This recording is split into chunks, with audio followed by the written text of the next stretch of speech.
Dr. James Carter's hands trembled slightly as the shuttle descended toward Nexus Prime.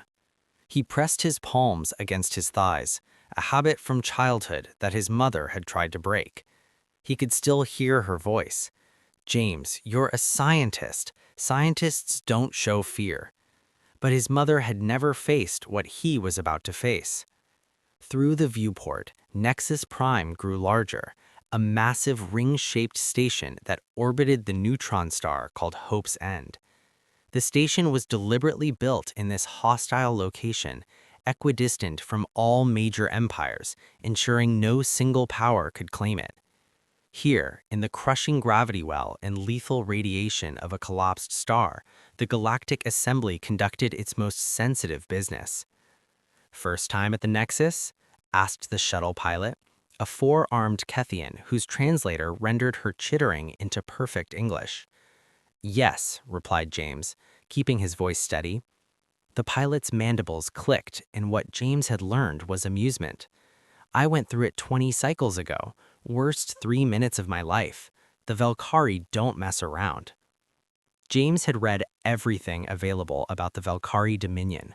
They were the undisputed masters of mental manipulation, a species that had evolved telepathy so advanced they could literally consume memories, absorbing entire lifetimes of experience in seconds.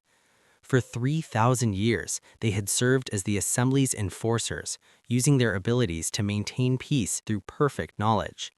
No one could lie to a Velkhari. No one could hide secrets. No one could plot rebellion or treachery without being discovered. Their power had brought stability to a galaxy that had once torn itself apart in endless wars, but it had also brought fear. The shuttle docked with a soft clang. James gathered his minimal belongings, personal items weren't allowed at the screening, and made his way through the airlock. The station's interior was utilitarian, all gray metal and harsh lighting. Signs in 17 languages directed newcomers to Processing Center 7. James joined a line of beings from across the galaxy, all here for the same reason: a crystalline entity that communicated through light pulses, a methane-breathing creature in an environment suit, a pair of hive-minded insectoids who moved in perfect synchronization, all waiting to have their minds laid bare before the Velkhari. "Dr. James Carter, representing humanity," he said when he reached the registration desk. The clerk, a junior official from the Velkhari, didn't look up from her datapad. She was humanoid in shape, but taller and thinner, with skin the color of deep water and eyes that were entirely silver, no pupils or whites, just mirrors reflecting James's own nervous face.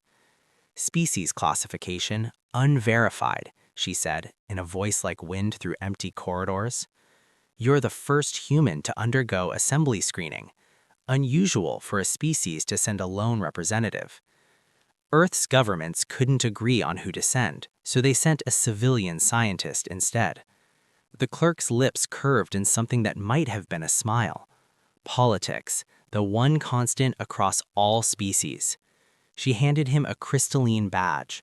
"Wear this at all times. Report to Chamber 9 in 1 hour. Do not eat or drink anything. Do not attempt to meditate or alter your mental state. High Inquisitor Thelvas will conduct your screening personally." James's stomach dropped. The High Inquisitor? I thought junior officials handled initial screenings.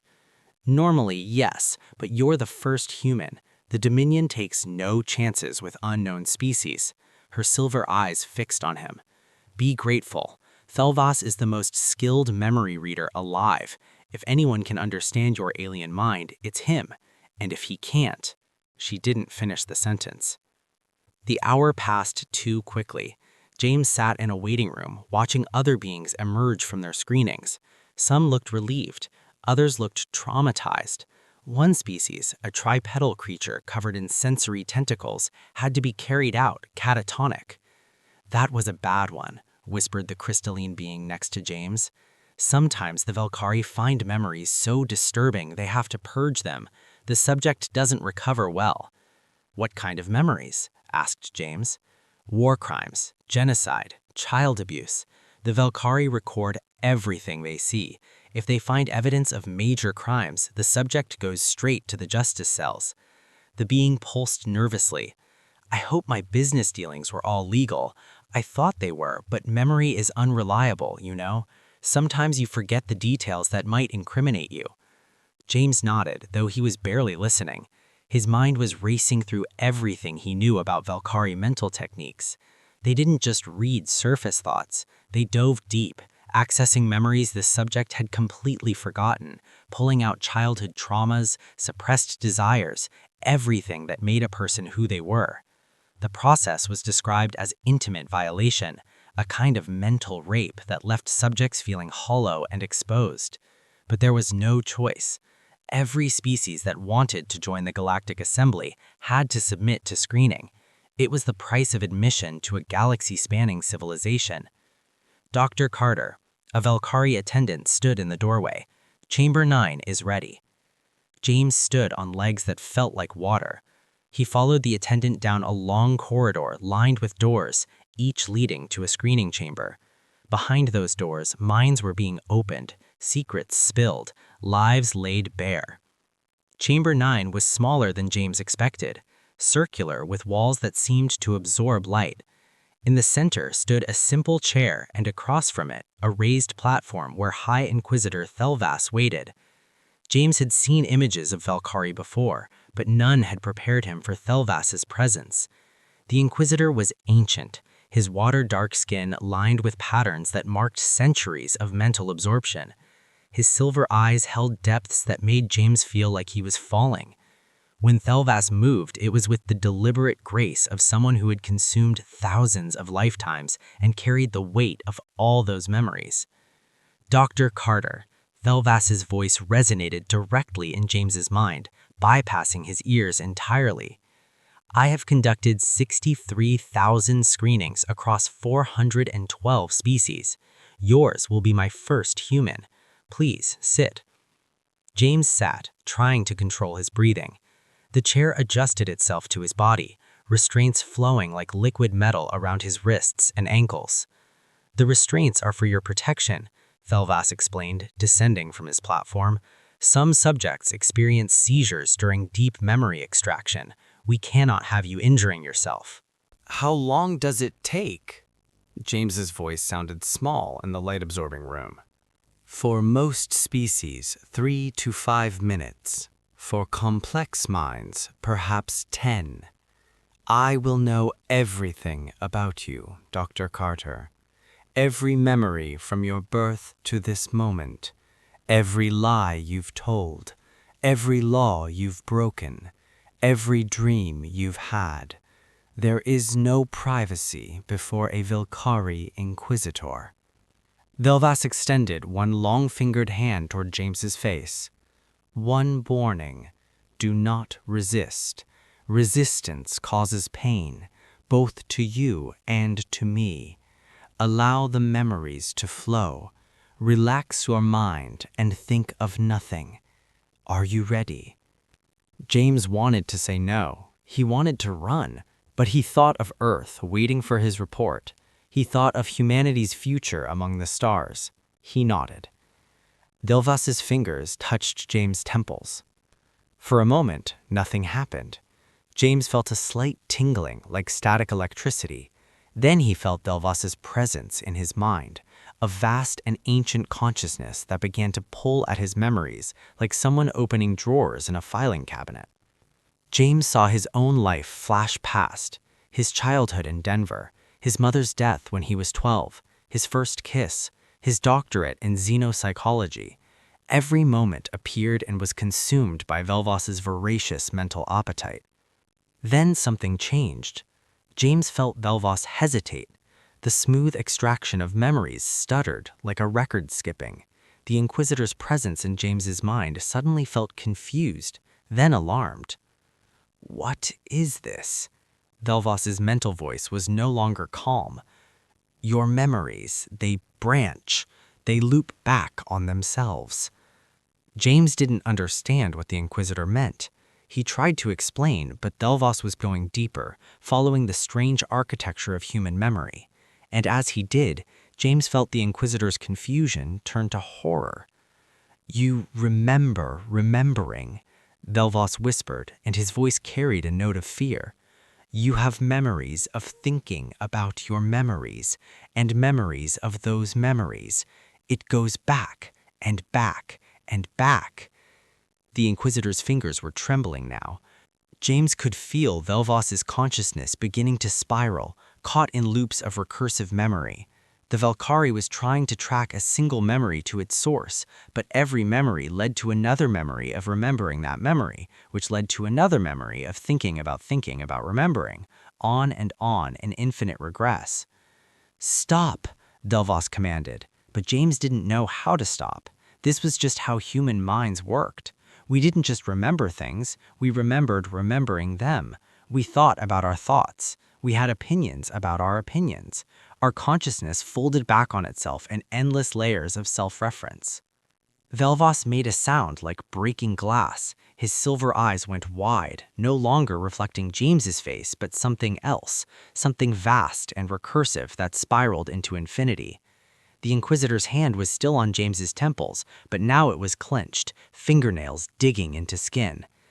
"Too deep, falling, can't find the bottom, memories of memories of memories of..." The Inquisitor's body went rigid, his mouth opened in a silent scream. Then, like a puppet with cut strings, he collapsed to the floor. Alarms began shrieking. The chamber door burst open and Valkyrie medical staff rushed in, followed by armed guards. They surrounded Velvos's convulsing form, scanners flashing. "What did you do to him?" one of the guards demanded, weapon trained on James. "Nothing," James protested, still locked in the chair. "He was reading my memories and then he just..." "Quiet." The lead medic was running a device over Velvos's head. "His neural patterns are impossible. He's stuck in a recursive loop. His consciousness is trapped, cycling through the same pattern over and over." Another medic checked her readings. "The pattern matches the human's memory structure. It's like Velvos's mind got caught in the human mental architecture and can't find a way out." The guards looked at each other, then at James with expressions mixed fear and hostility. One spoke rapidly into a communicator. "This is Chamber 9. We have a code absolute. High Inquisitor Velvos is down. The human subject appears to have weaponized mental defenses, requesting immediate quarantine protocols." "I didn't do anything," James shouted, still locked in the chair. "I didn't even know humans were different." But nobody was listening. They were too busy trying to save Velvos, who lay on the floor, eyes staring at nothing, trapped in an infinite loop of human recursive memory. James sat in his restraints, watching the chaos unfold, and realized that humanity's first contact with the Galactic Assembly had just gone catastrophically wrong. And somewhere in the back of his mind, a small voice whispered, "If the most powerful telepath in the galaxy couldn't handle a single human mind, what did that mean for everyone else?" The answer would terrify the galaxy. 3 days passed before they let James out of the isolation cell. 3 days of questions, accusations, and fear. Through the transparent walls, he watched Valkyrie officials argue in their soundless mental language, their silver eyes flashing with emotions he couldn't read. None of them would come close enough to touch him. Dr. Seema Okonkwo arrived on the 4th day. She was the second human to reach Nexus Prime, sent by Earth when news of the incident spread. Tall and commanding, with gray-streaked hair pulled back in a practical bun, she had been James's mentor at the Xenopsychology Institute. "They're terrified of you," she said, settling into the chair across from his in the visitation room. A force field hummed between them. The Valkyrie insisted on it. "Terrified of all of us, actually. I had to threaten to leave and take humanity's application with me before they'd even let me in the building." "How's Velvas?" James asked. Seema's expression darkened. "Alive, but not conscious. Not unconscious either. The Valkyrie doctors say he's trapped in what they call a recursive fugue. His mind is cycling through the same pattern over and over, like a song stuck on repeat, except the song is your memory structure." "I didn't mean for it to happen." "I know, but that doesn't change the situation. Seema leaned forward. James, I need you to explain exactly what you felt when Thilvas touched your mind. James closed his eyes, trying to reconstruct those final moments. At first, it was like he was flipping through a photo album. My memories just appeared and he absorbed them. Then he seemed confused. He said something about memories branching and looping back. Memories of remembering, Seema said softly. Yes, that's exactly what he said. He said I had memories of thinking about my memories. And then he just fell into them, like he couldn't find his way back out. Seema pulled out a datapad. While you were in isolation, I spoke with every Velkari scientist willing to talk to me. I also reviewed every piece of human neuroscience research we have. James, I think I understand what happened. She activated a holographic display that showed comparison between Velkari and human brain structures. The Velkari mind is linear. They remember events as a stream, one thing after another in perfect sequence. When they absorb someone's memories, they consume that stream from beginning to end. It's like reading a book. They start at chapter 1 and read through to the end. But human minds don't work that way, James said, beginning to understand. Exactly. Human consciousness is recursive. We don't just remember events, we remember remembering them. Every time you recall something, you create a new memory of that recollection, and then you can remember that memory. We think about our thoughts.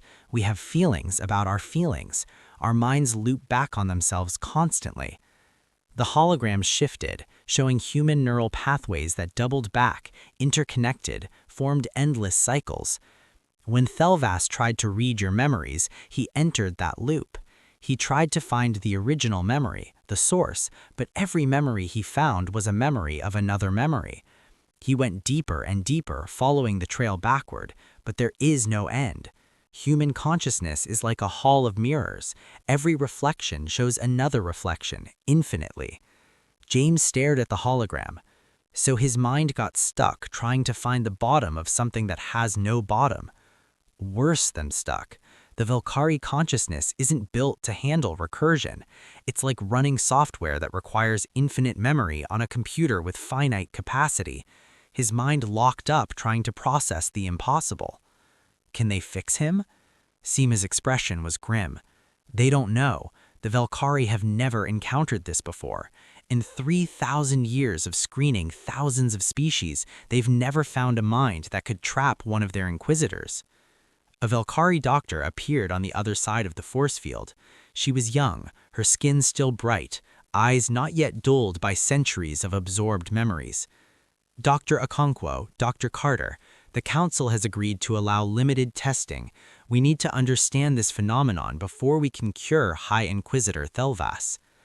They were taken to a research facility deep within Nexus Prime. The room was filled with monitoring equipment, all focused on a single chair where Thilvas lay, if you could call it lying. His body was suspended in a medical stasis field, perfectly still except for his eyes which moved rapidly beneath closed lids, tracking patterns only he could see. "He's dreaming?" James asked. "He's trapped in your memory structure," the doctor replied. Over and over, he follows a memory back to its source, but each source is just another memory. He's been cycling for 96 hours. We don't know how to break the pattern without potentially destroying his mind. 3 more humans had arrived from Earth, a neuroscientist, a cognitive psychologist, and a philosopher who specialized in consciousness studies. Together with Velkari scientists, they began the most intensive study of human cognition ever attempted. "Let me try something," said Dr. Wei Chen, the neuroscientist. He was a slight man with quick movements and quicker thoughts. The Velkari were reluctant, but eventually a volunteer came forward, a junior memory reader named Kestrel, who claimed to be skilled enough to pull back before getting trapped. "I'll just touch the surface thoughts," Kestrel explained, her silver eyes nervous. "I won't go deep, just enough to map the basic structure." Dr. Chen sat in the examination chair. "Ready when you are." Kestrel approached cautiously, extending one hand. Her fingers touched Chen's temple. For 5 seconds, nothing happened. Then Kestrel jerked backward with a gasp. It's the same, she said, breathing hard. The same impossible structure. I felt myself beginning to fall into the loops. If I had gone any deeper. She looked at Thelvas's suspended form and shuddered. They tested the cognitive psychologist next, then the philosopher. Same result. Every human mind had the recursive architecture that Valkyrie consciousness couldn't process. It's not a defense mechanism, Sima said during the research team's meeting that evening. It's just how we think. We evolved metacognition, the ability to think about thinking. It gave us language, art, science, philosophy. But to a telepath who expects linear memory, it's a trap. A senior Valkyrie scientist named Vethseros stood up. He was ancient, his skin almost black with age, his eyes dulled by millennia of absorbed experiences. I must tell you something that the Dominion has kept secret for 3,000 years. This is not the first time a Valkyrie has encountered a mind they couldn't read.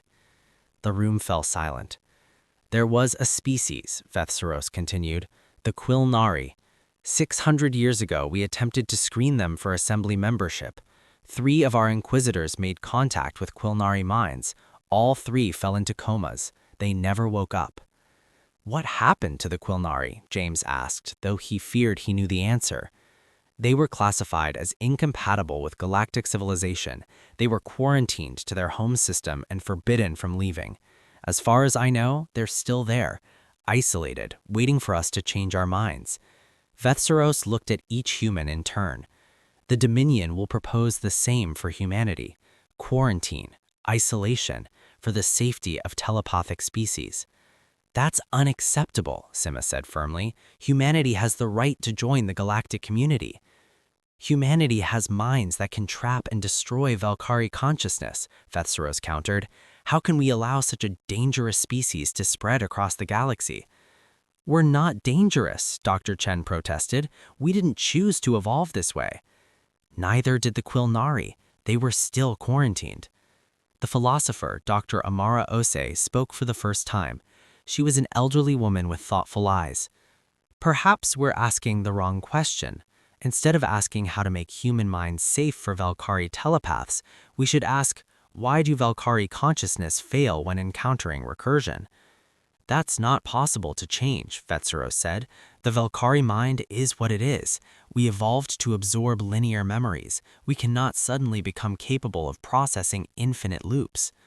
Maybe not. But what if the problem isn't with either species individually, but with the attempt to force them to interface? What if Valkyrie simply shouldn't try to read human minds? That defeats the purpose of screening, Vethseros argued. Without memory reading, we cannot verify species compatibility. We cannot detect hidden threats. We cannot maintain galactic peace. Can't you? Amara challenged. Or have you simply become dependent on telepathic dominance because it's easier than trust? The words hung in the air like an accusation. James saw several Valkyrie stiffen, their silver eyes flashing with anger, but Vethseros looked thoughtful. The Dominion has ruled for 3,000 years, the ancient Valkyrie said slowly. We have prevented wars, stopped genocides, maintained order across 1,000 systems, all because we could see into the hearts of potential enemies and stop threats before they emerged. You're suggesting we abandon that power. I'm suggesting, Amara said gently, that your power might be more limited than you realized. If human minds can trap your inquisitors, what other species might have similar defenses you've never encountered? What if telepathic dominance only works on species with linear consciousness? A younger Valkyrie scientist named Mira Seth spoke up. Actually, Dr. Ose might be right. I've been reviewing our screening records. Of 412 species we've successfully screened, 407 have linear consciousness. Only 5 show any signs of recursive thinking, and those signs are minimal compared to humans. What are you saying? Vethseros asked. I'm saying that the Valkyrie Dominion's power might be much more fragile than we thought. We can read most minds because most minds are simple enough for us to process, but truly complex recursive consciousness, we can't handle it. We never could. The implications crashed through the room like a wave. For 3,000 years, the Valkyrie had been the ultimate authority, the unquestionable power that maintained galactic order.